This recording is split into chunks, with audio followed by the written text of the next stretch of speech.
Our esteemed viewer, welcome to the award-winning TV station Maisha TV. We are here to inform and educate you on news making headlines in Kenya and beyond. Welcome to the bold, incisive, trusted and authoritative bulletin Maisha Prime News. This broadcast is also live on Facebook and YouTube Maisha Television Kenya. Before we get into it, let's check our top stories. Tonight, there is alleged police killing of a Pakistani national at Tinga Market, Kajiado County last evening. Our rapid response team has already been dispatched to look at that matter. Independent Policing Oversight Authority IPOA launched investigation into the killing by police of a Pakistani journalist in Nairobi. Also tonight, siwezi kubali kupeana pesa ya umma kienyeji. Nikipatiana kienyeji kama vile mnavyotaka, then I will be the person answerable to every management of our resources. Meru Governor Kawira Mwangaza maintains a stand on following procedures in dealing with the members of County Assembly MCAs. Plus, sina kazi yote, kazi yangu tu ni kuuza hapa kwa parapara. Nachoma mahindi, nauza njuku karanga, nauza maembe na avocado. Hata leo nimeshinda tu kwa nyumba nikipoeka, ndio nimekuja tu hapa sasa. Hata watoto wanaenda kulala njaa. Tulipelekwa ati Moshi inaua watoto shuleni. Penye tumeweka meko ni mbali sana na hii shule. Normal business operation was paralyzed in Dandara Phase 5 in Nairobi on Sunday after traders demonstrated over the demolitions of their kiosks.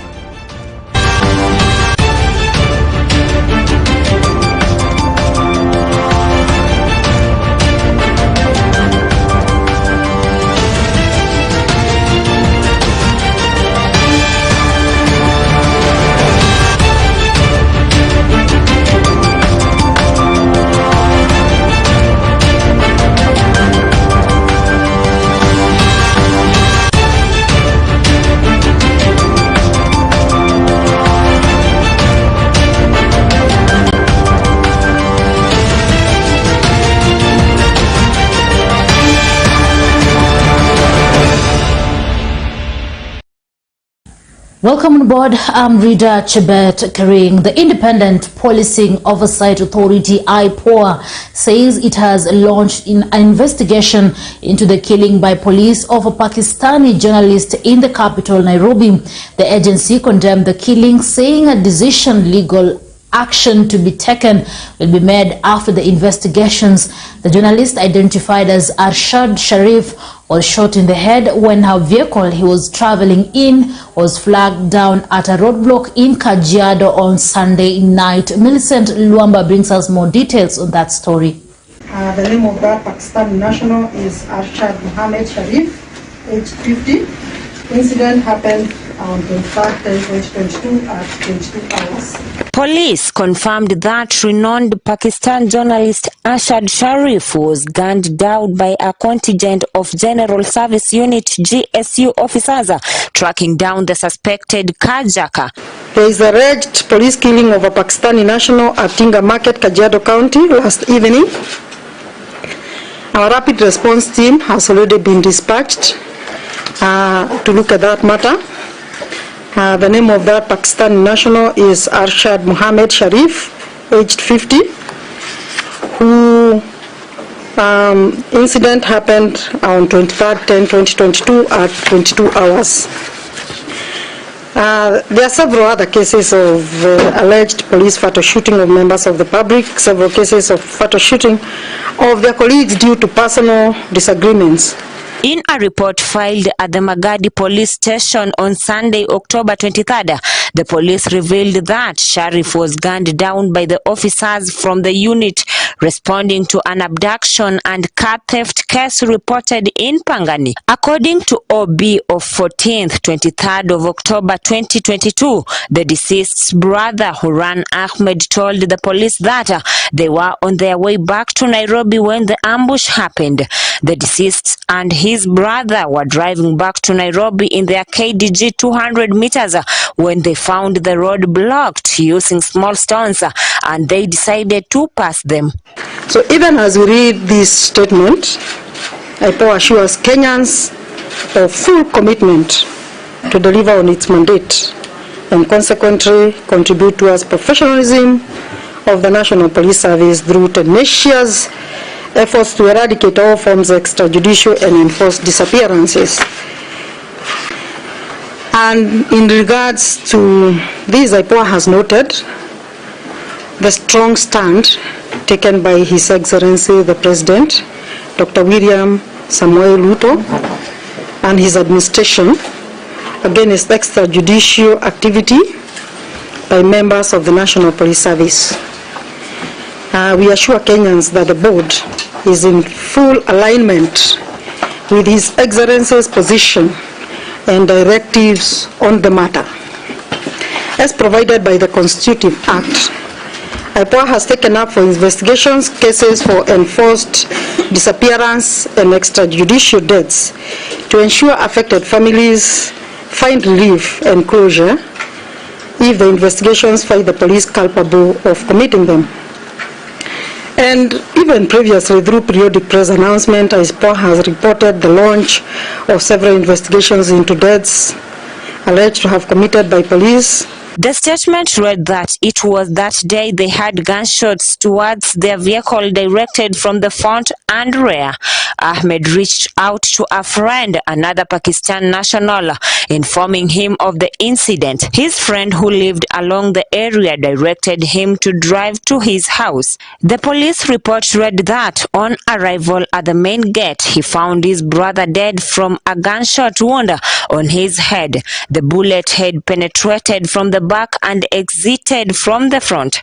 And this commitment includes even collaboration with criminal justice systems actors, such as the Office of ODPP and civil society organizations, to just ensure that cases of enforced disappearance and extrajudicial killings are attended to and judicial relief given where due. And now I go to the statement, a copy of which will be available to you. Earlier in the day, Douglas Wainaina reported his vehicle registered under plate number KDJ 700F stolen. The case turned into an abduction after he revealed that his son was in the car when the incident happened. The matter was taken up by the Directorate of Criminal Investigation (DCI). At the time, it was established that a vehicle with a matching number plate had been spotted driving along Koinia and Kamukuru Rough Road, and consequently an order was given for a roadblock to be mounted. However, Ahmed was not aware that the roadblock was a coup to stop or that he was under the watch of the officers. As he drove past it, bullets were fired at the car with utmost precision. The police noted that the motor vehicle had a bullet hole on the left side of the windscreen, on the side the deceased was sitting, 2 bullet holes on the rear left back screen, 1 bullet on the rear right door, 4 holes right side of the boot, and 1 front right tire that had been depleted. Russian Federation or Sadr Putin. The body of the deceased was ferried to the Chiromo mortuary in Nairobi, where a post-mortem will be conducted. Announcing the death of her husband, the deceased's wife, Jarevia Siddiq, stated that the police in Kenya explained that it was a mistaken identity. Millicent Luamba, Maisha Prime News, Maisha Television. Thank you, Millicent Luamba, for that report. And still on IPOA, the Independent Police Oversight Authority wants the Internal Affairs Unit of the police to stop investigating the members of the defunct SSU squad. Through its board, IPOA says it is the one that should conduct the probe because IAU is a police unit that cannot investigate itself. The authority says it fears the IAU probe may not be as exhaustive and that there are safeguards to ensure transparency. The body also said it is investigating various cases of police wrongdoings, ranging from the dumping of bodies in River Yala and various disappearances. IPOA is further keenly investigating NPS action and/or inaction following numerous complaints received of enforced disappearances, abductions, and murders. The following are some of the cases IPOA is investigating to establish police involvement. 1. In January 2022, the authority launched investigations into the incidents in which 25 dead bodies were recovered from River Yara in Siaya County.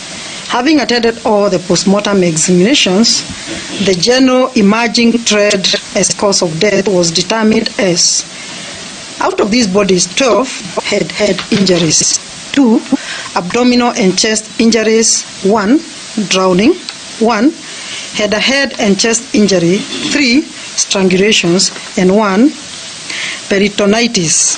The cause of death for 5 cases was undetermined. Status of these cases: preliminary investigations point out that the nature of injuries sustained or cause of death point to same or similar perpetrators. DNA profiling is also ongoing.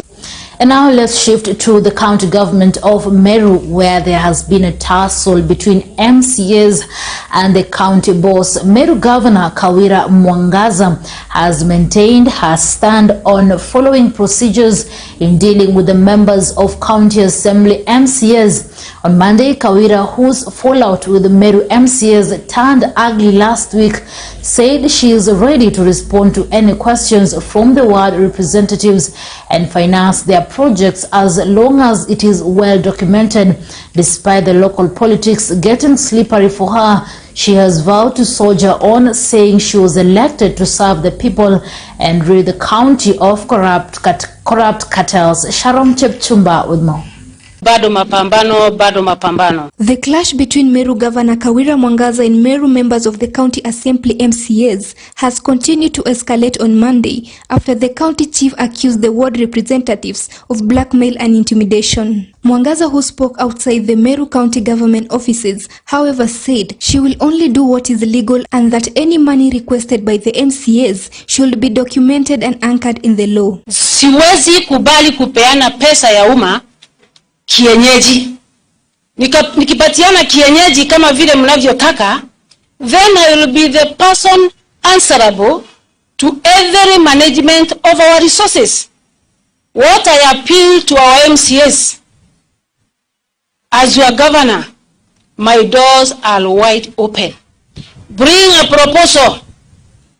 Let it be signed by the speaker who has led the mapambano for the last 1 week.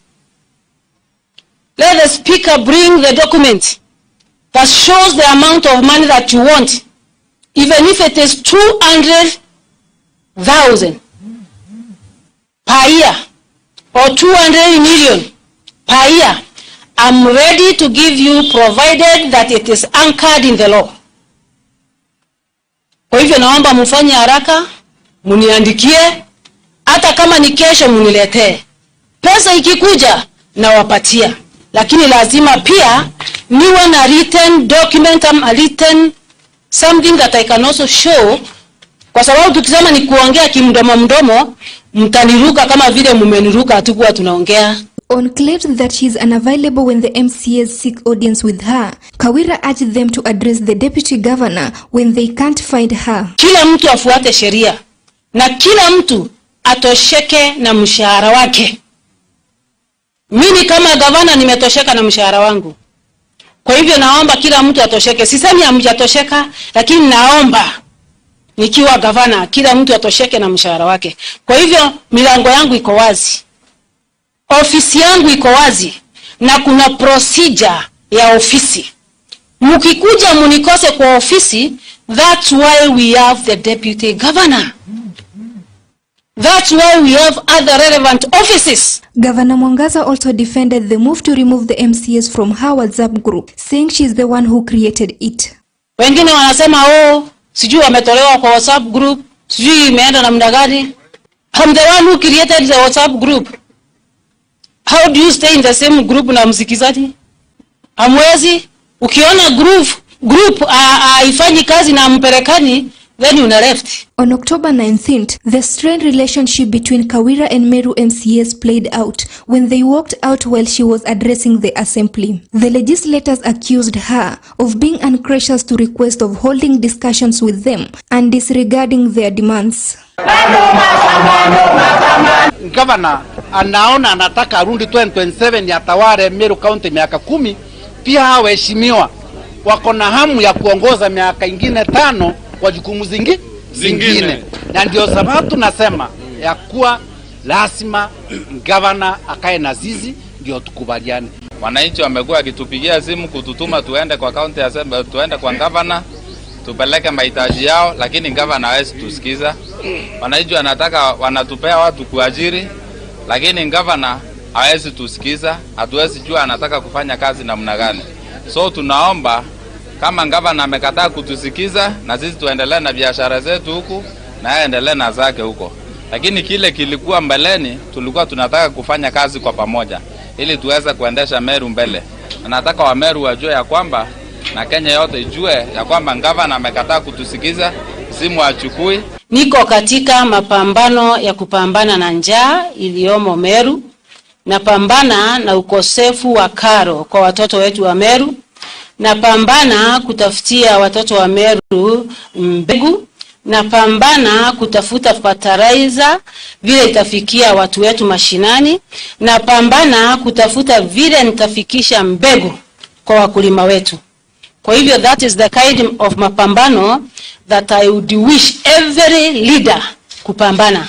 Despite the walkout, Mwangaza proceeded with her speech addressing an empty chamber amid chants from MCAs congregated outside the assembly. They barred me from entering the assembly, which I did by force or by God's grace. And then immediately after kuanza kuongea, wakatoka nje. Na walipotoka nje, wakaimba mapambano. Ni serikali gani iliwapatia word fund within 1 month? Ni serikali gani? We had 2 previous governments, one by Honorable Munya, the other one by Kiraito Moronge. Walipata word fund within 2 months. Walipewa walipotuingia. Number 2, wangelingoja wasikize speech kama ilikuwa na word fund ama ilikuwa na word fund. Kwa hivyo hata mkifanya allegations za kwenda juu kupanda chini, nataka kuwatangazia ya kwamba serikali ya mama iko imara. At the same time, Governor Mwangaza denies claims of receiving formal warning from EACC. The governor, together with Homa Bay Governor Gladys Wanga, was cited by EACC for illegal appointments. We as the county government of Meru, we have not received any formal communication from EACC. We just saw the news on media yesterday night.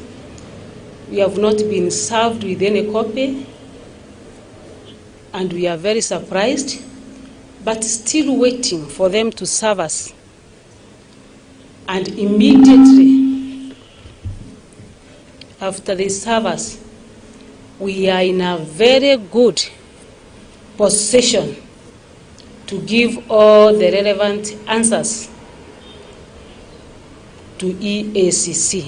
In a letter addressed to Governor Mwangaza by its CEO Twali Mbarak, EACC, in one of the accusations, cites her nepotism where she employed her spouse Bureka Baichu as the youth service patron and ambassador for hustlers. Mwangaza is also accused of employing 2 of her sisters, one as a personal assistant and other one as her security personnel. Sisi hatukuchagua bwanake ama hakuchaguliwa na Wameru, na tuko na magavanazi wengi akina mama na wako na mabwana, na hakuna mwingine anakuja na bwanake kutisha waheshimiwa hapa. Sasa kama yeye ni governor, amepatia bwana yake kiti, akapatia ndanda yake kiti mwingine, kazini yake akampatia spokesman wa county. Kwani mimi nikisema bibi yangu apewe kazi, hata mimi nitakuwa nimekosea kweli? Maisha Prime, Maisha Television. I'm Sharon Chepchumba. Well, Chepchumba Sharon there giving us the update from Meru County. President William Ruto could hold his first cabinet meeting on Thursday if Parliament approves his nominees. National Assembly's Committee on Appointment began writing its report on Sunday after 5-day vetting of the 22 cabinet secretary nominees. The committee, chaired by National Assembly Speaker Moses Masika Wetangula, headed to Mombasa to conclude its work. The law requires the report to be tabled in the House within 14 days after submission of the names to Parliament.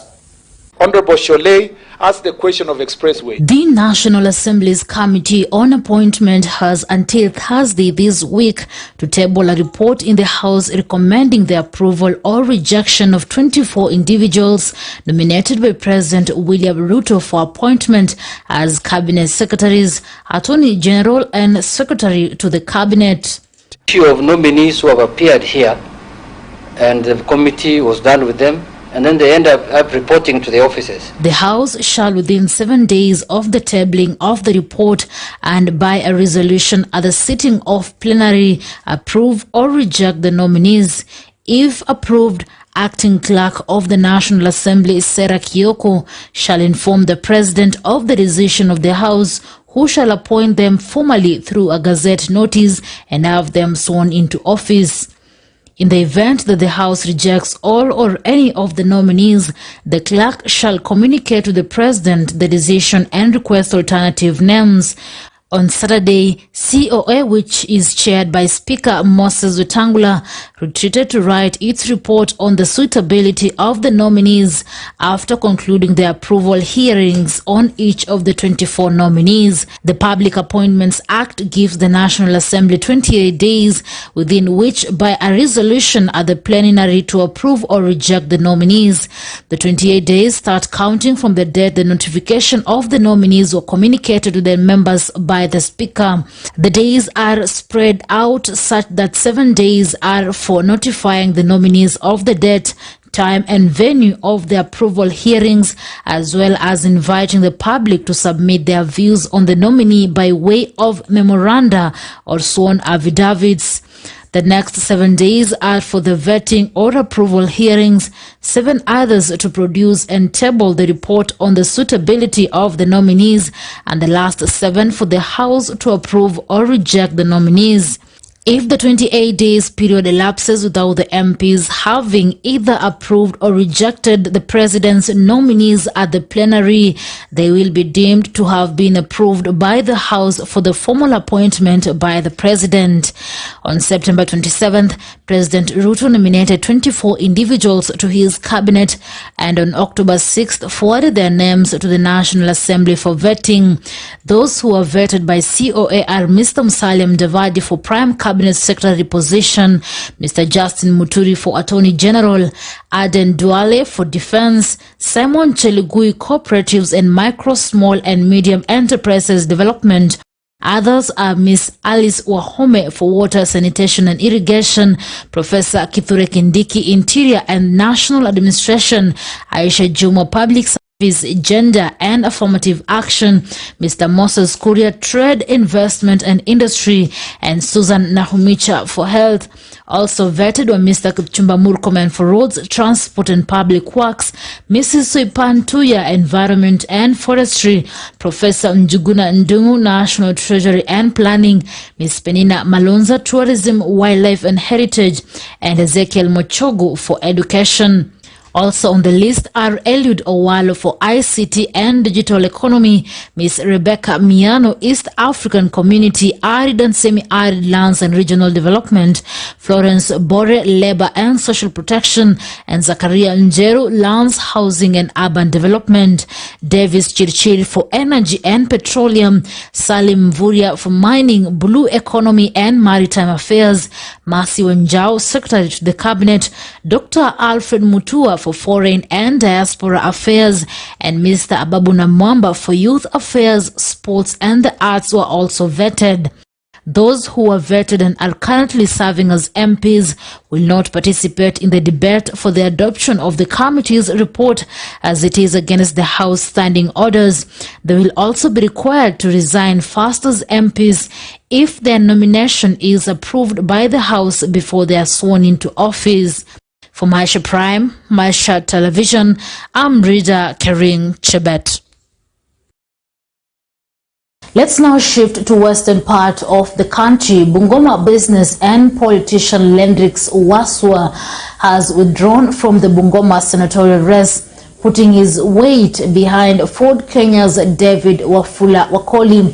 Lendrix Waswa said he made the decision after an in-depth consultation with various stakeholders. Wafula Wakoli is confident the Ford Kenya party will carry the day. Joseph Lendrix Waswa made headlines in 2019 after allegedly swindling Samir Tycoon Naushad Merali of 10 million.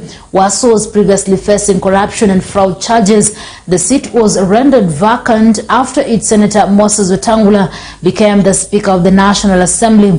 Wetangula endorsed his long-serving personal assistant Wafula Wakoli for the position. Nitakuwa jicho lenu katika meza ya ugavi wa rasilimali hapa Bungoma. Iwapo kutakuwa na nafasi za kazi, lazima kazi zigawanywe kila mahali pasipo kubagua kijana. Let nobody behave or suggest in a manner that they have become our official communication officers in our party. Kuna official communication ikitoka kwa chama na mimi mwenyewe kama candidate nikiongea sikisa kutoka kwangu. Mtu kama anadhania ya kwamba atakaa kwa nyumba akingoja ya kwamba apewe uongozi, hii anajidanganya. Uongozi unaenda unaomba watu, na kwa mapenzi ya Mungu, Mungu anatipitisha kiongozi ni nani. So mkuwe tayari, once we present our papers, we are going to have a vigorous campaigns around and within this Bungoma County. Kama ulishinda kuongea bunge miaka 5, umekuwa na budget ya milioni zaidi ya milioni 700. Huko Senate, bahali vichwa vya watu viko timamu. Watu wanasoma na kubukua vitabu. Ataweza hataweza?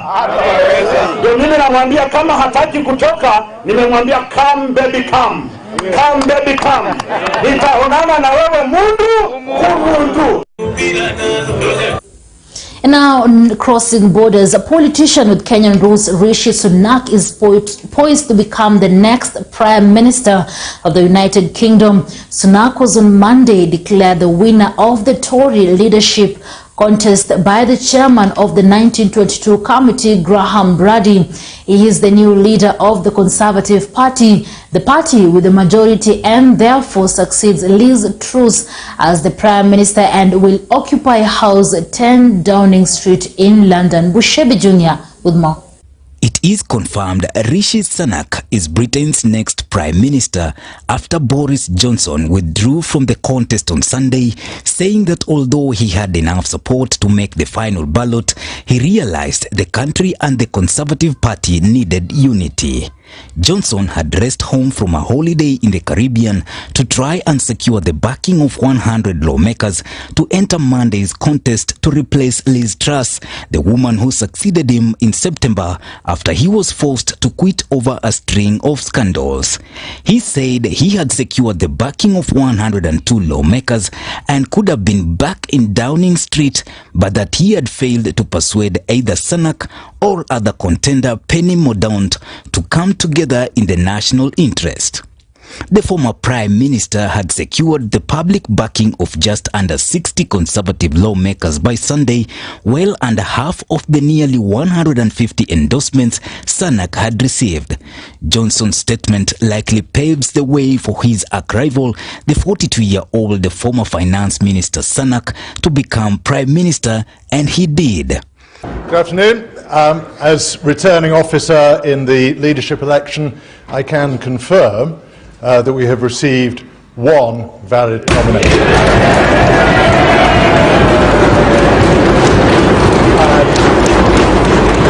And Rishi Sunak now replaces Truss, who was forced to resign after she launched an economic program that triggered a turmoil on financial markets. According to the rules, if one candidate secures the backing of 100 Conservative lawmakers, they will be named Prime Minister on Monday. If the two candidates had passed the threshold, they would go forward to a vote of the party membership, with the winner announced on Friday, just days before new Finance Minister Jeremy Hunt lays bare the state of the country's finances in a budget plan due to be released on October 31st. But be in no doubt, I am the underdog. That had raised concerns that Johnson would return to Downing Street with the backing of the party members and not a majority of lawmakers in Parliament, leaving the party badly divided. Hunt declared his backing for Sunak late on Sunday. But be in no doubt, some Johnson supporters switched to Mordaunt, who presented herself as the unity candidate, but many immediately switched to Sunak. A source close to the Mordaunt campaign said the former defense minister would continue in the contest, something that is now of the past. Johnson had loomed large over British politics ever since he became mayor of London in 2008 and went on to become the face of the Brexit vote in 2016. While he led the Conservative Party to a landslide election in 2019, he was forced out 3 years later by a rebellion of his ministers. Sunak said Johnson would continue to contribute to public life. Sunak first came to national attention when, aged 39, he became finance minister under Johnson just as the COVID-19 pandemic arrived in Britain, developing a furlough scheme to support millions of people through multiple lockdowns. Sunak would be the first prime minister of Indian origin in the United Kingdom.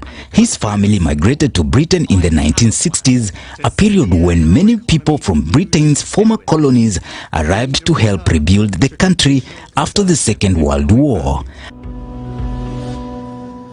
After graduating from Oxford University, he later went to Stanford University, where he met his wife Ashata Murthy, whose father is Indian billionaire N.R. Narayana Murthy, founder of outsourcing giant Infosys Limited.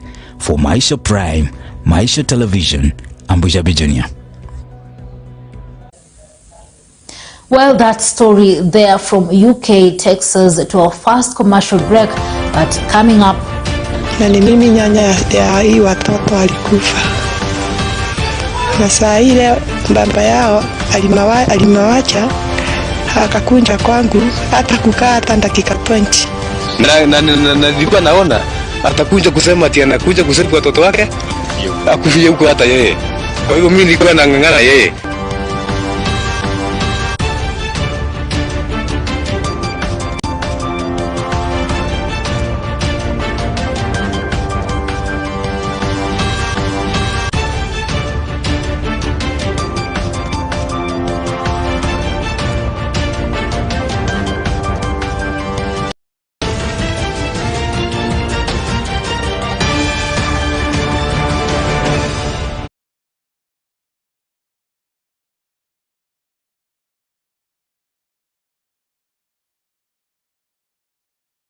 Getting correct content from TV has never been easier for many viewers. But with Maisha TV, we make it simple and accessible to access information.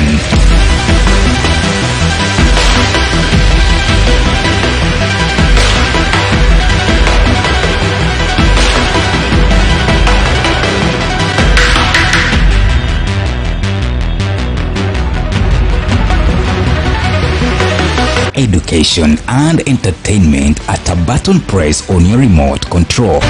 And with our multimedia cool integration, you will never suffer again with low-level broadcasts around. We are professionally designed to work well on your TV screen. So now, let's get it on. Just choose it, watch it, and love it. Our viewers, see a better tomorrow.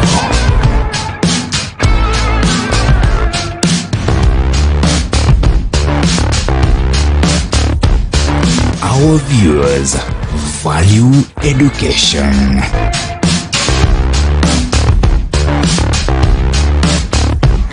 Our viewers dream big. Maisha Television, broadcasting to the people who see a better tomorrow. Maisha TV, the Kenyan channel pushing information to Kenyan viewers through digital television platforms. Maisha Prime News, Maisha Television. News. Thank you for choosing Maisha Television for this broadcast. Information. The classes were in a poor condition. Cultural programming. Coming to you through all major broadcasting platforms. Special in-depth coverage from around Kenya. Exclusive reporting from all across Kenya and the continent. Maisha TV presents high-class programming, engaging talk shows from our studios and outside broadcasting on a wide range of issues with trending perspectives. I'm really asking our guys who are behind the camera to look for that clip and then play that clip. Telling Kenyan stories you won't hear elsewhere. The most wicked sight in my life is to see his tongue hanging almost up to here. Tangu corona ianze mwezi wa 3 tumekuwa na changamoto mingi. Watching stimulating debates on a hot seat. I guess. Wait, I don't know. Wait. Let me tell you. Wait. No. The latest happenings from around you on Maisha Prime. The Prime talk shows connects us with realities of life. Hivi sasa, looking at your everyday life. Wazazi wameenda kuwapa uhuru watoto wao na ndiposa and local business, finance and investment. Some levels of smuggling of sugar. Maisha TV digital platform engages users everywhere through multimedia approach technology. The Maisha Television digital platform, your local and continental channel platform where you choose it, watch it and love it.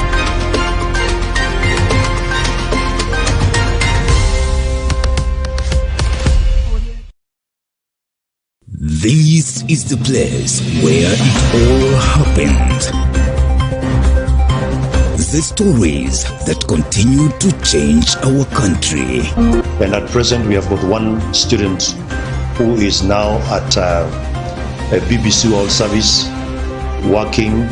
These are the faces we see. Business studies. Is Madam Susi Masaba.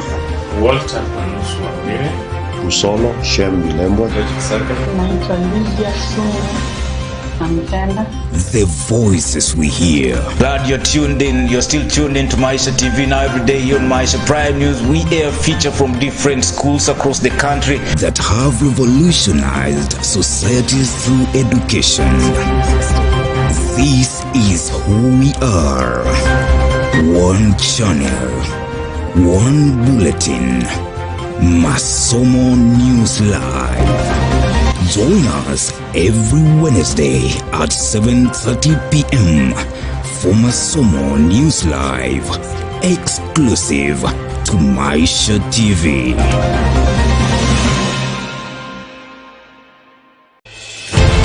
A strong woman knows she has strength enough for the journey, but a woman of strength knows it is in the journey where she will become strong.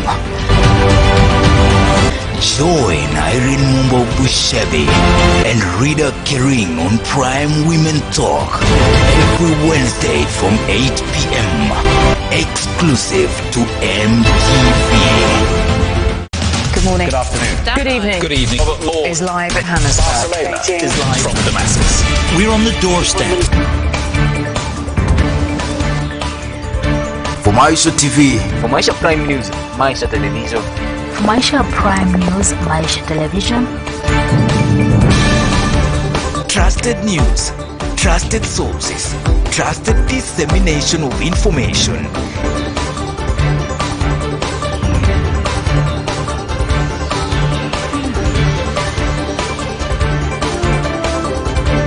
Protect by all available means our territory. Parliament must be careful. Maisha Prime News, Monday to Friday at 8 p.m. Trusted, unbiased, authoritative. The stage is set. The time is now. Credible news. It is Prime News. Only on Maisha TV. Prepare for the beast.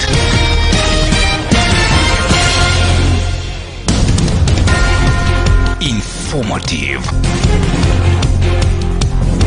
Authoritative. Unbiased. Welcome to Maisha News. Take away the noise. We are here to inform and educate you on all that is happening around you. The fury. Hello and thank you so much for joining us from wherever you are. The fighting voices, the distortions, the color and the flashy effects. But most of all, you can take away the lights. The misrepresentation that seeks to pull us apart, and then you can finally find out what is actually happening. And when you find that, then you will find Maisha Prime News, trusted, unbiased, authoritative. The stage is set. The time is now. Credible news. It is Prime News. Only on Maisha TV. Prepare for the beast.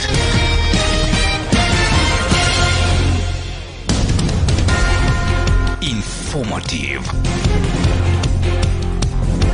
Authoritative. Unbiased. Welcome to Maisha News.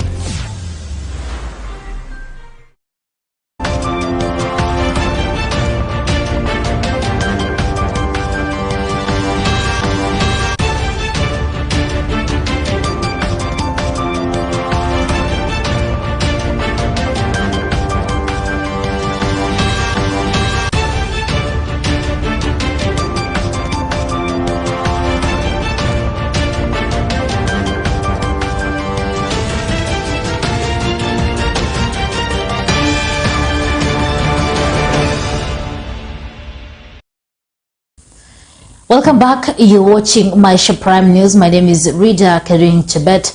The Law Society of Kenya, LSK, has condemned the Malindi Law Courts incident where an elderly accused of obtaining money by false pretense termed the Kenyan courts as the most useless in the world.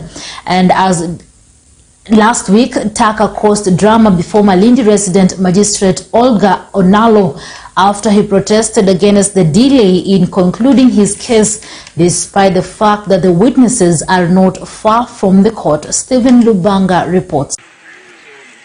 There are utterances that sparked the response from the Law Society of Kenya, LSK. Utterances made by Carlos Taka, who was accused of obtaining money by false pretense, termed the Kenyan courts as the most useless in the world. The Law Society of Kenya, LSK, condemned the Malindi incident, saying that they were shocked by the utterances in a video going around in the social and mainstream media about a 68-year-old Carlos Taka, who was saying that the Malindi court was the most useless. It is justice denied, and this is the most useless court in the world. I'm telling you today, here. I'm telling you this, Kenyans. This is the most useless court in the world. I tell you this because I've been in remand for 1 year because of a simple witness from a court here and here.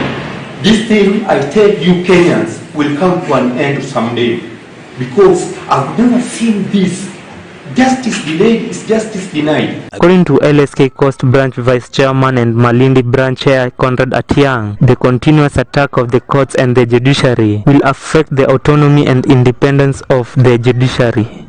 We cannot entertain and we must condone in the strongest terms such comments that insinuate that Malindi Law Courts or any particular court, for example, is a court that is considered useless. such information, if we allow it to go into the public in the manner that it did, then corrodes the main intention why we introduced an independent, impartial, autonomous judiciary in 2010 Constitution. Last week, Taka caused a drama before Malindi resident Magistrate Olga Onalo after he protested against the delays in concluding his case, despite the fact that the witnesses are not far from the court. Will come to an end someday, because I've never seen this. Justice delayed is justice denied. Taka has been remanded for over 1 year and he is facing charges of obtaining money by false pretense. Just for the information of the public, as I know, is that as people practice in this town and in that particular law court, Malindi is one of the most hardworking court stations with very competent magistrates. Currently properly constituted. We have 5 magistrates of different ranks, starting from the RM, SRM, senior principal magistrate and the chief magistrate, and there are 2 SRMs. So in the last 2 or 3 years, Malindi has been a leader, first runners up, and I think the winner overall in the category of 2,500 cases clearance rate for backlog. According to Conrad, desperate case of Taka clearly shows the one need for LSK to intervene in cases of the elderly, as it was not fair for a 68-year-old man to be on trial for so long. I think we should work with the judiciary to ensure that we offer pro bono services to our elderly men in the society who are undergoing trial, because the general look at it is that an old person is a vulnerable member of the society, and we could equate them to marginalized people like children, and or capital offenders, and if the judiciary is able to avail representation to children, then I think it would only be fair that we start thinking about a pro bono and proper brief scheme that shall encompass people of advanced age during trial, and also to give specific timelines upon which such trials based on someone's age ought to be concluded. I think that is the intervention that the society would wish to clearly try and intervene. The chairman called on members of the public to take advantage of the Legal Awareness Week to learn more about the services and how to handle their cases in court, adding that the lawyers will be available for free during that period. We open, for now we are open in Malindi law courts, and we are open to the public to come and ask questions about the judicial system, to ask questions about their cases, to ask legal interventions about the things they are going through in the society, to seek legal advice, to even obtain lawyers in the cases that they have. Naturally, it is just a free pro bono legal service week for the society. But as time has gone by, then we have identified that certain interventions need for us to move around. So in the last 2 years, we have been visiting prison, marketplaces, chief barazas, as well as remand homes for children, where we feel there will be significant impact for lawyers' presence during the week. So it is happening this week from Monday all the way up to Friday. Taka was charged that on September 21st, 2021, at Malindi Old Court in Malindi sub-county within Kilifi County with the intent of defraud obtained 3,500 shillings from Mary Maisha by falsely pretending that he was in a position to employ her at Malindi International Airport as an office messenger, a fact that he knew to be false. He also obtained 6,500 shillings from Jacqueline Santatoya between 12th June 2021 and 20th June 2021 at Gede area by falsely pretending that he was in a position to employ her at Mercy USA NGO as a field officer, a fact that he knew to be false, and 4 other counts of similar nature. Taka is also accused of impersonating a public officer, contrary to Section 105A of the Penal Code, where on 21st of September 2021 at Malindi Old Court, he falsely presented himself to be a person employed by the public service to Mary Maisha as the head of the Presidential Delivery Unit in monitoring the drought situation in Kilifi County, and took a registration fee of 1,000 shillings from her. The hearing of the case is said to continue on 14th of December this year. Lubanga Stephen, Maisha Prime News, Maisha Television. Because I've been in remand for 1 year. Thank you, Stephen Lubanga. The GMO plans by President William Ruto's administration seems to be in top gear. This is because of the start of the long-range. GMO will now go to performance field trials for demonstration in the country, where over 500,000 acres of land will be planted GMO maize. Narima Wekesa brings us more.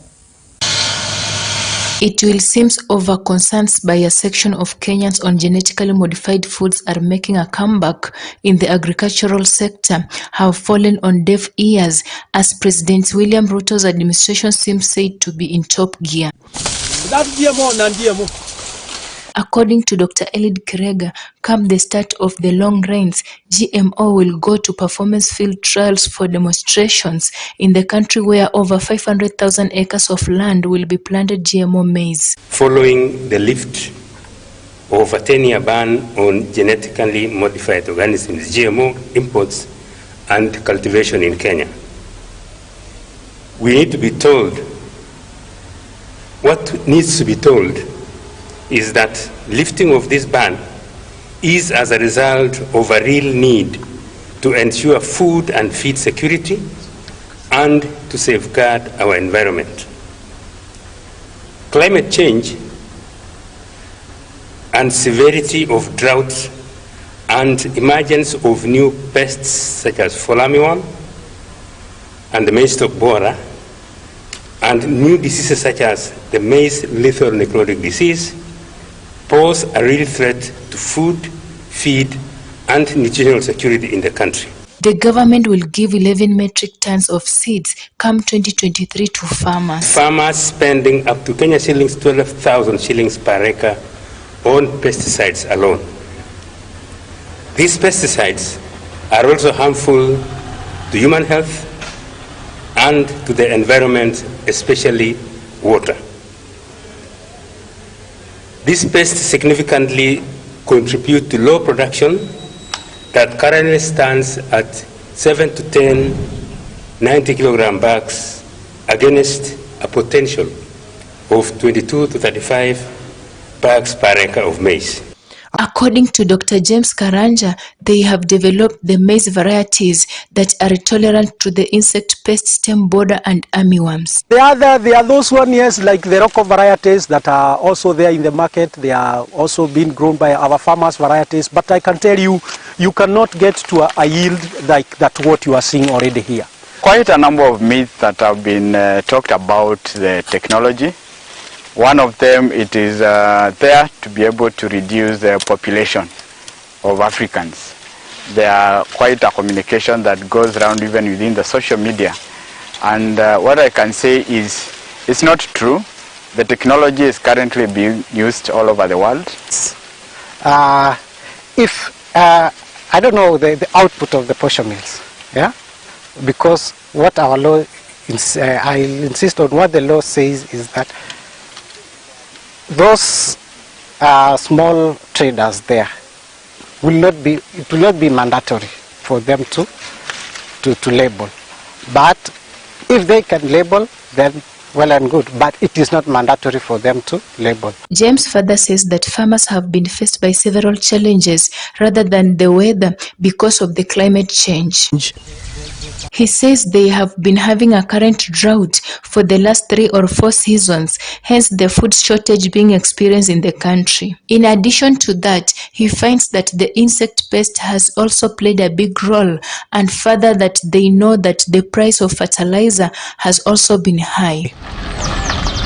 Nerima Wekesa for Maisha Prime News, Maisha Television.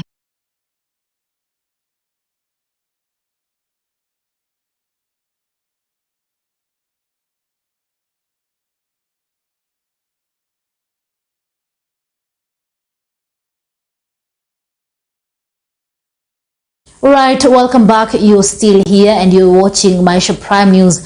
My name is Rida Karim Chebet, and as usual, in our third segment, we'll kick off with our education segment. After the end of COVID-19 pandemic, the government embarked on ambitious reforms which sought to improve the quality of education through various approaches: a competence-based curriculum (CBC), reforming professional teachers' development, textbook policy, and management practices at the local level. These reforms have made Kenya a top education performer in Eastern and Southern Africa.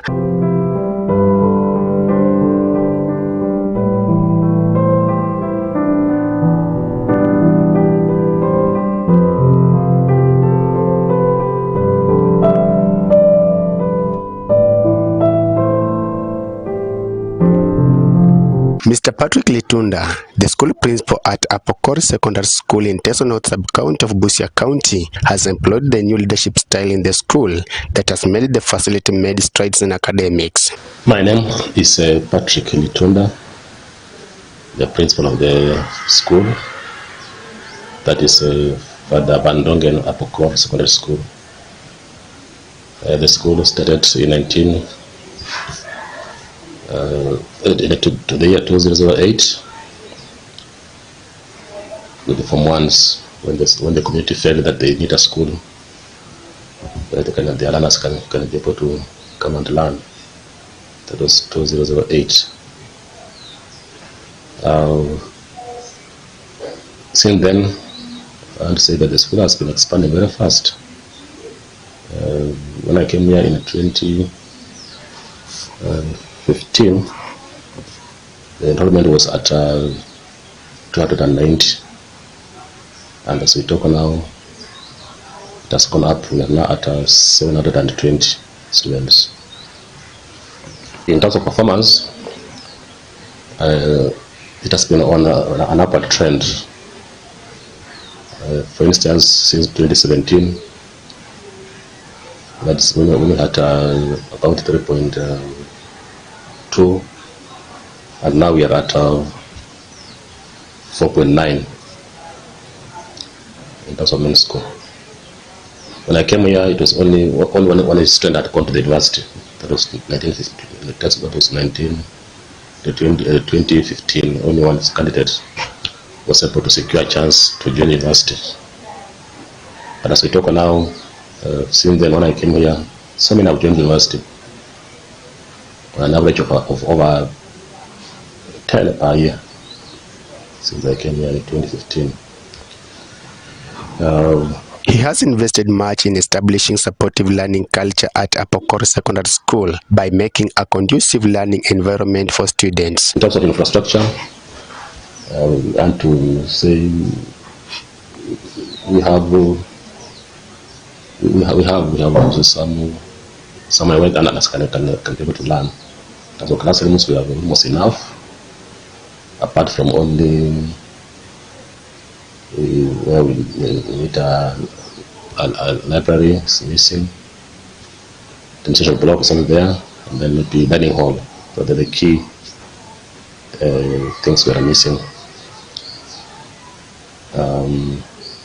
Recently, courtesy of the Ministry of Education, we are able to get a lab to add on the small that we have. So it's under construction by the World Bank under a program called SEKIP. It's under construction.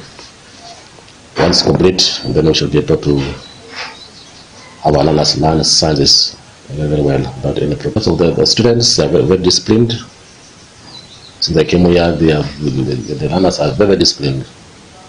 Both in school, even out there. Also, as they go home, I normally get reports from the parents from within that they are very disciplined.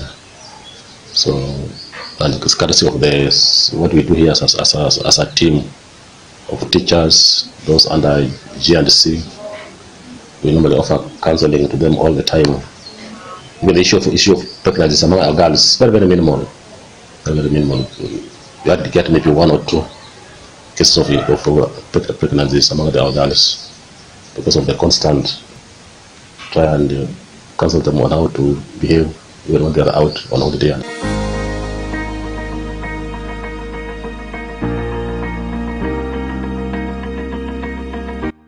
The school has a board of management which is very supportive, and that's why you are able to see the progress of the school in terms of academics and also in infrastructure. So the board is very supportive. Same to the local leaders, from the chiefs, area chief, to the MCSO, the MCL, to the area MP. For instance, for the last 3 years, we've been able to get a support from the area MP in terms of bursaries. Our learners, our parents are not all that well up. So and therefore, for the last 3 years, we've been getting bursaries to at least enable them to be in school where they're supposed to pay their money for lunch. So we have been receiving some bursaries to assist the learners to be in school, and that was very, very okay. So that means there's minimal interference. Also, the Ministry of Education, we partner well with the Ministry, where they even come and do assessments to ensure that the quality learning goes on. And when they come, they also offer advice to the teachers on how they're supposed to implement the curriculum. The Ministry of Education. The parents, I'm saying they are okay. Parents they are very supportive. But some of them are struggle to pay fees. They want to run for lunch, but then they are supportive, and I must say so. They do fee they pay. We are able to offer lunch to our learners, and then they are able to be in school, learning without any interference. In terms of curricular activities, as a school we participate in quite a number of activities. Football, like this year they were able to reach sub-county level. Handball, they were able to reach county level. Some to indoor games, volleyball, netball, and they went up to sub-county level and so on. So in fact we take our learners take part in very many activities. Activities is that we don't have a field, but we have been able to partner with the nearby primary, where they go and do their practice mainly for the football teams, both boys and girls. But for the other smaller teams, we have a field behind the classrooms where they take part. Not like volleyball, don't require a large area. Volleyball, basketball, handball requires a small area, so they do it from here. It's only football, girls and boys, that where they go to the primary to participate. But we're very hopeful that in the near future we may acquire some piece of land so that we can expand and have our own field for our football teams. And I'm happy our parents are our neighbors are also very, very supportive and willing to even allow us to expand our school. He has promised to work hand in hand with teachers and students to deliver the school projected mean. This year we have our candidates, and we're very hopeful that they're going to do well, because look at the results since they joined Form 4. Some are impressive and giving us a lot of hopes that they will do well. As teachers, we were able to finish syllabus on the time. That was first term. So allowing more time for revision, that is term 2 and term 3, and the rest revising. So we are very hopeful that this year the result will even improve more. For Prime News Maisha Television, I'm Philip Simio.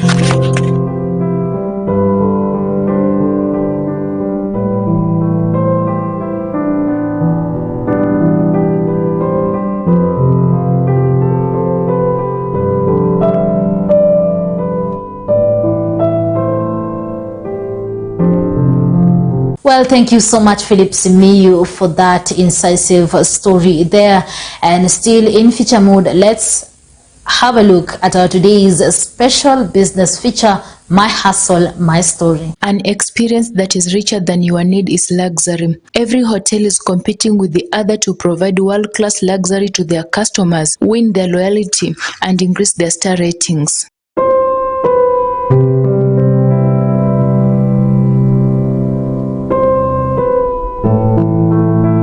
With great location interiors, services and features, Alnas Restaurant is one of the best hotels in the luxury market of hotels at Kibabi Road, Kandui constituency in Bungoma County.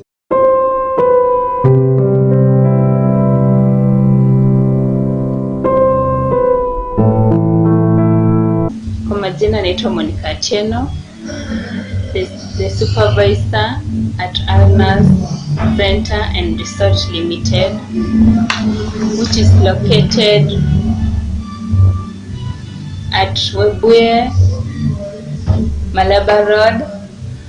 Ukifika Ola petrol station, unapanda nayo barabara ya Kibabi, yapanda Kibabi.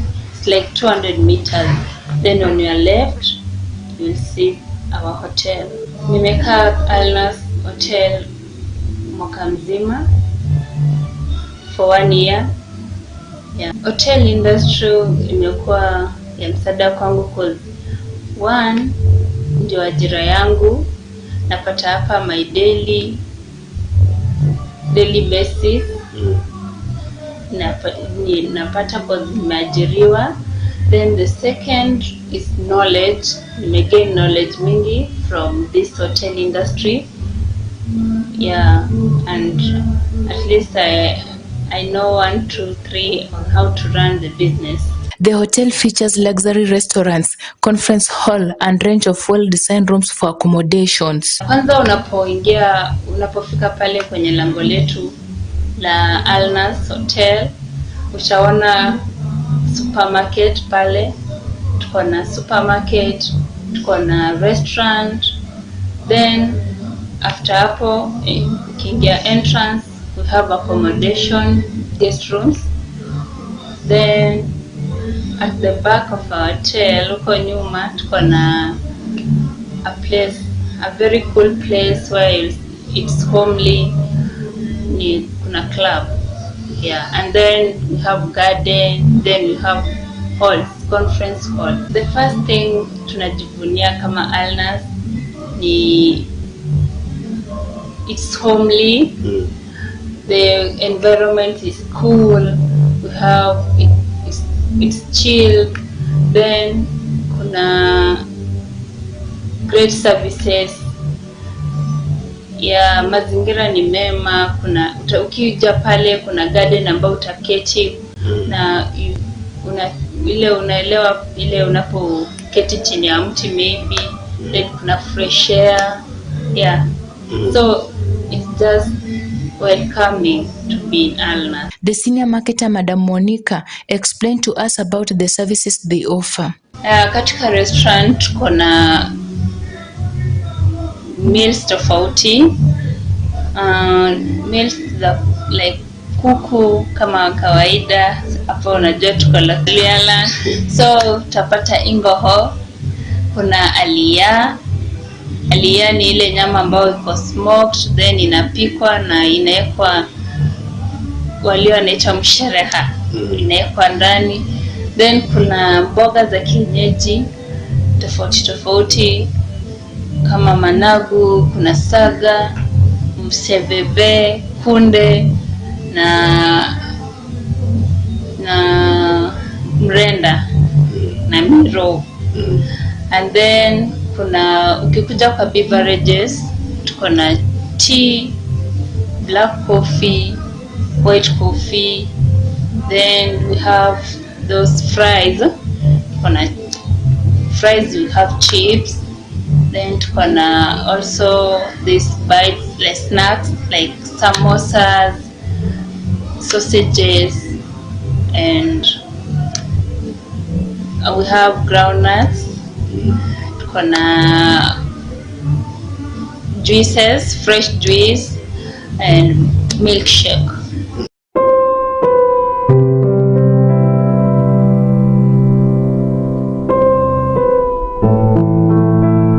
Madam Monica shared the challenges they face. Ya changamoto zipo, lakini tunajaribu kuzicontrol, na one of the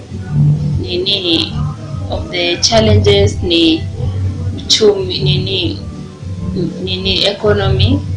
Sai kazi imerudi chini kidogo, lakini tunavyojua pia nchi yetu haijakuwa, uchumi haujakuwa stable, so imekuwa ikivari, but we are trying hard na to make sure that tuna stabilize the business. Hotel industry ni business.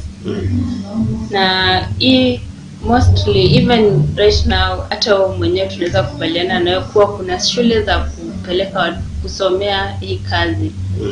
This is just a profession, like kuwa daktari, kukuwa mwalimu.